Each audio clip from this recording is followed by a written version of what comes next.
Hi, Calvin. It's your Uncle Jay, and today I'm going to be reading you a story from the book Frog and Toad Are Friends by Arthur Lobel. This was one of my favorite books when I was a child, and I loved having stories from this read to me. So the story is called The Story, and it starts on page 16. So I'll give you a minute to get your book to where my book is, and then I'll start reading. Okay. One day in summer, Frog was not feeling well. Toad said, "Frog, you're looking quite green." "But I always look green," said Frog. "I am a frog." "Well, today you look very green even for a frog," said Toad. "Get into my bed and rest." Toad made Frog a cup of tea, hot tea. Frog drank the tea and then he said, "Tell me a story while I am resting." "All right," said Toad. "Let me think of a story to tell you." Toad thought and thought, but he could not think of a story to tell Frog.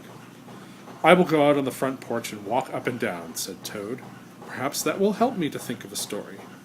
Toad walked up and down the front porch for a long time, but he could not think of a story to tell Frog.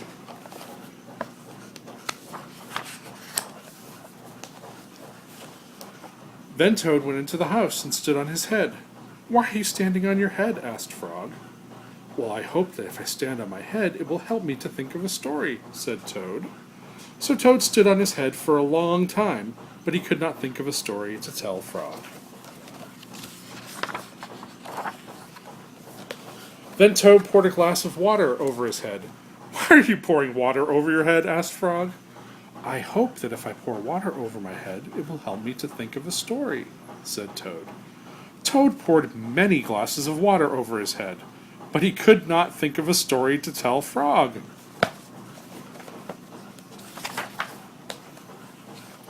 Then Toad began to bang his head against the wall. "Why are you banging your head against the wall?" asked Frog. "I hope that if I bang my head against the wall hard enough, it will help me to think of a story," said Toad. "I'm feeling much better now, Toad," said Frog. "I do not think I need a story any more." "Then you get out of bed and let me get into it," said Toad, "because now I feel terrible." Frog said, "Would you like me to tell you a story, Toad?"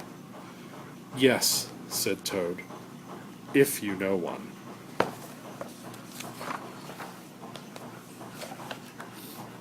"Once upon a time," said Frog, "there were two good friends, a frog and a toad. The frog was not feeling well. He asked his friend the toad to tell him a story. The toad could not think of a story. He walked up and down on the porch, but he still could not think of a story. He stood on his head, but he could not think of a story. He poured water over his head, but he could not think of a story.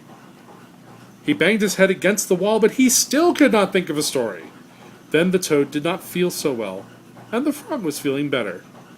So the toad went to bed, and the frog got up and told him a story. The end. "How was that, Frog? How was that, Toad?" said Frog. But Toad did not answer. He had fallen asleep.